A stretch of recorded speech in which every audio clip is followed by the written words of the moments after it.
Santa Cruz me puse a llorar.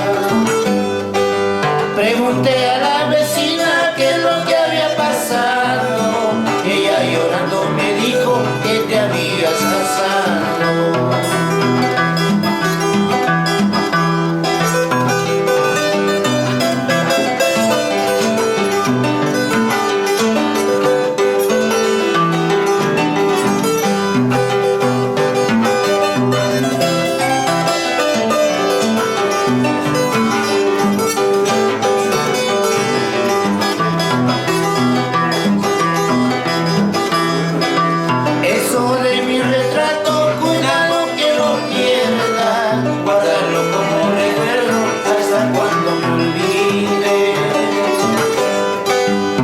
Si no lo quieres, dígale a tu amante, este Garcito a quien tanto lo ama.